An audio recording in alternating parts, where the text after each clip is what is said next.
Want to talk about the tough stuff without it blowing up? Because if you've ever tried to bring something up and it turned into shutdown, defensiveness, or days of walking on eggshells, you know how quickly things can spiral. And it's not because you're doing it wrong. If you're here, chances are you're the one holding the emotional load. You're the planner, the peacemaker, the one thinking 3 steps ahead, and on the outside, you look strong, but underneath, you're exhausted. Because no matter how carefully you speak, no matter how many tools you try, the smallest conversation still seems to unravel. And here's why. Your relationship isn't broken, it's trauma impacted, which means your partner isn't just responding to your words. Their nervous system is responding to everything they've been through. And I know what you might be thinking right now. Why do I always have to be the one to change? Why am I the one trying so hard? And that thought, it makes sense because you have been trying. You've been the one reading the books, listening to the podcasts, looking for answers. You're the one carrying the awareness. And that can feel incredibly unfair. Like everything is falling on you to figure it out. But here's the shift I want you to see. This isn't about you being the only one responsible. It's about being the one who understands what's actually happening. And when you understand the pattern, you have the ability to change how you engage with it. Not by doing more, but by doing things differently. Because what most people don't realize is that in trauma-impacted relationships, the person with the awareness, they often become the one who can interrupt the cycle first. Not forever, but first. And that does not make you responsible for everything. It makes you powerful in a way you didn't realize before. So here's the shift.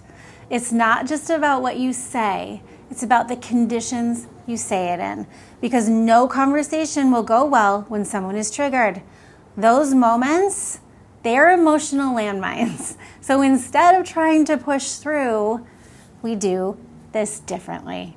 First, look for calm, not the scheduled time, the emotional time, when things feel steady, connected, neutral. Second, I want you to lower the pressure.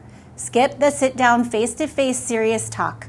Go for a walk, fold laundry, cook together. Side by side feels safer than face-to-face. And third, ask for consent.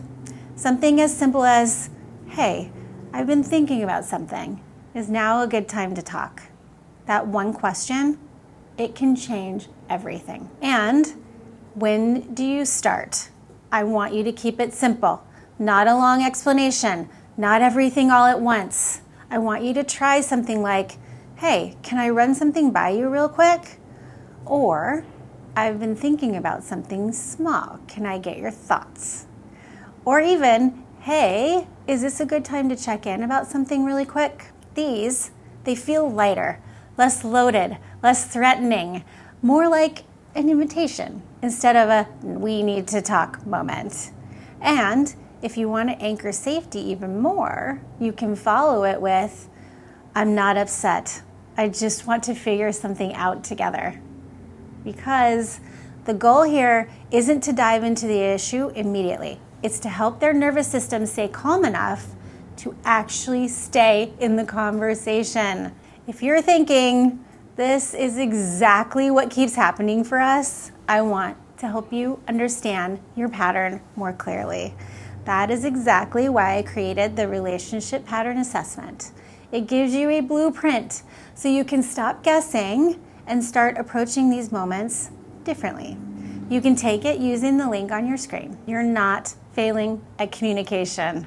You've just been trying to communicate in moments where connection, it just isn't possible. And when you shift the timing, the pressure, and the approach, everything starts to feel different. If this resonated with you, tell me in the comments. What usually happens when you try to bring something up? You're not alone in this.